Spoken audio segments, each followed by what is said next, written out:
जब घर की कंस्ट्रक्शन कर रहे होते हैं हम लोग, तो सबसे बड़ी कंफ्यूजन क्या होती है? वो होती है कि ब्रिक वर्क करके कॉलम करें या कॉलम करके ब्रिक वर्क करें। काफी वीडियोस हैं, 20-30 वीडियोस मिल जाएंगी यूट्यूब पे, लेकिन किसी ने क्लियर में नहीं बताया आपको कि क्या गलतियां हैं, क्या नुकसान है, वो कोई नहीं बताएगा। लोग मेरे को कमेंट करते हैं, सर हमने जब ब्रिक वर्क और कॉलम किया तो हमारी बॉन्ड बहुत अच्छी रही, ना हमारे कॉलम और ब्रिक वर्क में क्रैक आए। और काफी लोगों के फोटोज भी आते हैं कि सर हमने कॉलम पहले किया था फिर ब्रिक वर्क की, देखो कॉलम अलग हो गया, ब्रिक वर्क अलग हो गया, एक क्रैक, बड़ा सा क्रैक उसमें क्रिएट हो गया।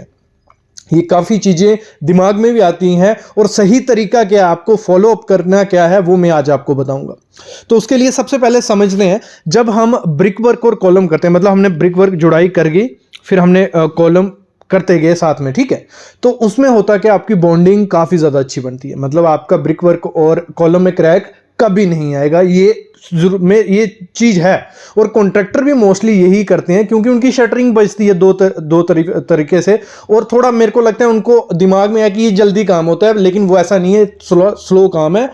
तो अगर आप ब्रिक वर्क और कॉलम करते हो, बॉन्डिंग रहेगी, क्रैक तो नहीं आएंगे, लेकिन 8 उसके नुकसान है। कितने? 8। एक फायदा है, 8 नुकसान है। और ये जो कॉन्फाइंड मैसनरी बोला जाता है, ये तरीका होता है। अगर आपको ब्रिक वर्क और कॉलम करना है, कॉन्फाइंड मैसनरी करनी है, तो काफी चीजें प्रिकॉशंस लेके चलना पड़ता है, फिर होती है। तो अब इसको मैं समझता हूं, जो 8 नुकसान है क्या।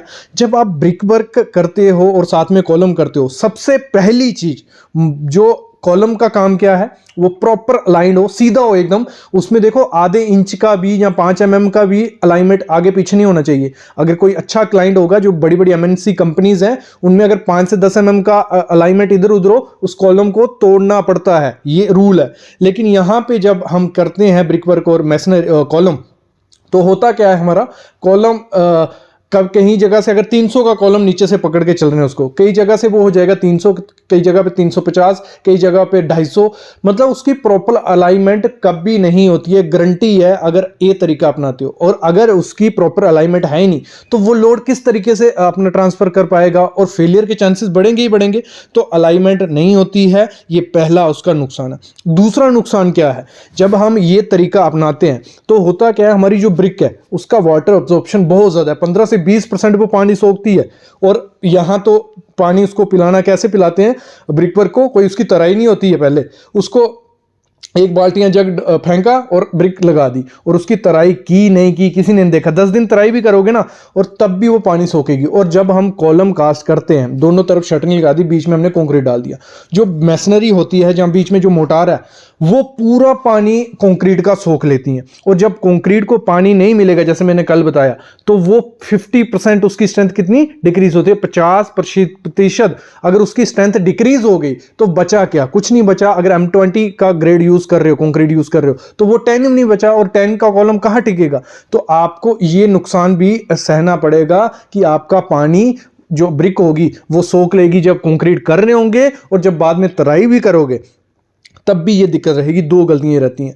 तीसरा नुकसान जो बहुत बड़ा होता है, वो होता है हनीकॉम्ब। और हनीकॉम्ब अगर स्ट्रक्चर में आता है, तो वो स्ट्रक्चर फेलियर के बहुत पास होता है, क्योंकि अगर किसी चीज में हम होल कर देंगे, उसकी स्ट्रेंथ बहुत ज्यादा कम हो जाती है। और ये ब्रिक वर्क और कॉलम को साथ में कर रहे हैं, ऐसा हो ही नहीं सकता है कि उसमें हनीकॉम्ब नहीं आए, गंजा नहीं आए। और हनीकॉम्ब आता है, टेढ़ा मेढ़ा दिखता है, उसको फिलअप कर दिया जाता है प्लास्टर से, तो वो कंक्रीट किसी नाम का नहीं है। मेरे ख्याल में अगर आपको कॉन्फाइंड मैसनरी करनी है, प्रॉपर तरीके से करो। नहीं तो अगर ब्रिक वर्क और कॉलम करना है, तो कॉलम कर देने की कोई जरूरत ही नहीं है, क्योंकि वो प्रॉपर कॉलम आप नहीं दे रहे हो। ये तीसरा नुकसान है।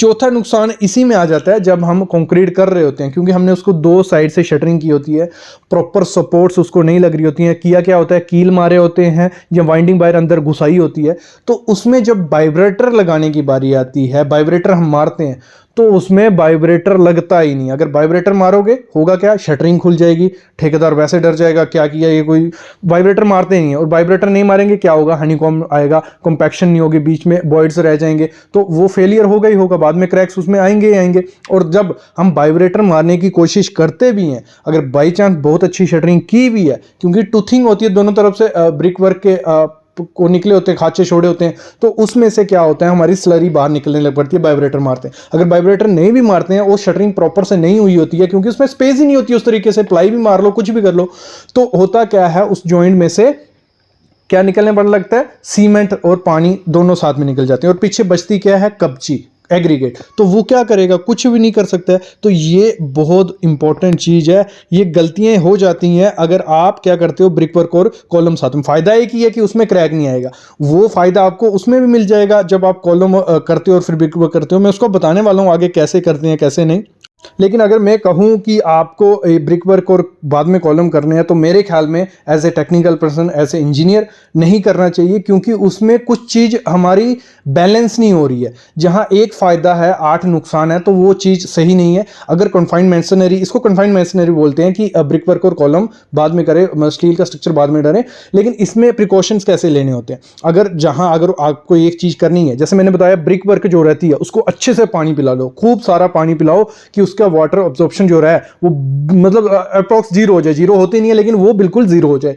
दूसरी चीज जो आपको शटरिंग करनी है, जब प्रॉपर शटरिंग करनी है और बीच में डालना है फोम, दोनों तरफ आपको साइड पे फोम डालना है कि आपकी प्लाई में से स्लरी बाहर नहीं निकले। तीसरी चीज, आपको प्रॉपर उसमें वाइब्रेटर डालना ही डालना है। चौथी चीज, जब आप ब्रिक वर्क कर रहे हो तो आपको पूरी अलाइनमेंट रखनी है कि आपका कॉलम जो नीचे से लेके ऊपर तक सेम होना चाहिए। तो ये चीजें पॉसिबल नहीं होती हैं, कॉन्ट्रैक्टर नहीं कर पाता क्योंकि इसमें टाइम जाता है। तो ये चीज नहीं करनी चाहिए। अभी आते हैं कॉलम, अगर हम पहले करते हैं तो फिर ब्रिक वर्क करते हैं, क्या होता है। देखो, सबसे पहला नुकसान जो देखा जाता है वो होता है कि जब हम कॉलम कर देते हैं, ब्रिक वर्क करते हैं, तो दोनों में जो बॉन्ड होती है, तो जॉइंट बनता है आरसीसी और ब्रिक वर्क में, मतलब दोनों का, वहां क्रैक्स आते हैं। क्यों आते हैं, उनको सही कर सकते हैं, क्योंकि इसमें नुकसान एक है, फायदे 8 है। ठीक है, समझ रहे हो। फायदे 8 क्या हैं, जब आप ब्रिक पहले कॉलम करते हो तो प्रॉपर अलाइंड रहता है, पूरा सीधा कॉलम रहेगा। जो लोड होगा वो प्रॉपर, स्ट्रक्चर मेंबर का काम क्या है, फ्रेम स्ट्रक्चर का काम क्या है, जो लोड आएगा वो प्रॉपर डिस्ट्रीब्यूट करेगा, ट्रांसफर कर देगा नीचे। ठीक है, तो जब आप पहले कॉलम करते हो, ब्रिक वर्क करते हो, जो उसमें जॉइंट होता है उसमें दो चीजें यूज कर सकते हैं, एक चिकन मैश और फाइबर मैश। अगर चिकन मैश और फाइबर यूज किया है तो क्रैक के चांसेस 50% डिक्रीज हो गए। 50% डिक्रीज हो गए, 50 और करने हैं। 50 कैसे होंगे, जब आपने कॉलम खोला, ठीक है, उसके दूसरे दिन उस पर हॉकिंग करना स्टार्ट कर दो, टाचा मारना स्टार्ट कर दो, थोड़ा थोड़ा टाचा मार दो जहां जॉइंट आने वाला है। वहां जब आपने रफ कर दिया उस एरिया को, टाचा मार दिया, फिर उस पर जब ब्रिक वर्क करोगे तो वहां पे नीरू लगाओ, मतलब जो हमारा स्लरी रहती है, एक अच्छी 1:1 की स्लरी बना के उस पर लगाओ और प्रॉपर उसमें ब्रिक वर्क चिपकेगी, अच्छे से लगेगी। और उसके बाद हमें चिकन मैश लगानी ही लगानी है, तो हमारा 100% क्या हो गया, वहां क्रैक नहीं आएगा। और फिर भी अगर आप उससे डर रहे हो तो आप क्या कर सकते हो, डॉवेल्स छोड़ सकते हो। जैसे हमारा 3 मीटर हाइट का हमारा कॉलम है, तो 1500 mm पे एक डॉबल छोड़ दो, 8 mm का सरिया बाहर निकाल दो उस तरीके उधर से। तो वो ब्रिक वर्क में जब जाएगा, जब जॉइंट बनेगा, तो कुछ चांसेस ही नहीं है कि वहां क्रैक आए। इससे क्या होगा, क्रैक हमारा खत्म हो गया, लोड प्रॉपर से डिस्ट्रीब्यूट हो रहा है, प्रॉपर से हमारी कॉलम की क्यूरिंग हो रही है, प्रॉपर से आप वाइब्रेटर मार सकते हो। और ये रिच प्रोसेस होता है एक कंस्ट्रक्शन का, और इसमें आपको कोई दिक्कत नहीं आएगी। तो मेरे ख्याल में एज ए इंजीनियर मैं सजेस्ट करूंगा कि आप कॉलम पहले कास्ट करो, फिर ब्रिक वर्क करो, फिर स्लैब डालो, कोई दिक्कत नहीं है। तो अगर वो कन्फाइंड मैसनरी करते हो, ब्रिक वर्क और कॉलम, तो उसमें काफ़ी ड्रॉबैक्स हैं, काफ़ी डिसएडवांटेजेस हैं। उनको जैसे मैंने कहा कैसे काउंटर कर सकते हैं, वैसे काउंटर करोगे तो एक अच्छा कंस्ट्रक्शन होगा। और कंस्ट्रक्शन में ये चीज़ें ध्यान रखोगे तो एक अच्छा घर आपका बनेगा, मजबूत घर बनेगा, जो फ्यूचर में भी आपको दिक्कत नहीं आएगी क्रैक्स वगैरह की। देखो कि बाद में इन्वायरमेंट हार्श होने वाला है, अर्थक्वेक वगैरह आता है, ऐसे स्टार्टिंग में ये चीज़ें नहीं दिखेंगी कि, क्योंकि नॉर्मल कंस्ट्रक्शन हो रही है एक स्टोरी की और कॉलम उसमें 300 बाई 300 का दिया जा रहा है, 1.5 फीट बाई 1.5 फीट का, तो इतनी दिक्कत नहीं आती है। लेकिन बाद में एक्सटेंशन जब हम लोग करते हैं, ऊपर घर बनाते हैं, तो जब लोड आता है उस चीज़ का, तो वो दिक्कतें बाद में दिखने लग पड़ती हैं ऐसी कंस्ट्रक्शन की। तो ये कॉन्ट्रैक्टर की बातों में मत आना कि सब वो अच्छा तरीका है। आप कॉलम करो, यही फ्रेम स्ट्रक्चर एक अच्छा प्रोसेस है, तो उसको फॉलोअप करोगे तो आपका अच्छा घर बनेगा। अभी मैं अलविदा लेता हूं, लेकिन प्लीज चैनल को सब्सक्राइब करके रखो और बेल आइकन दबा के रखो।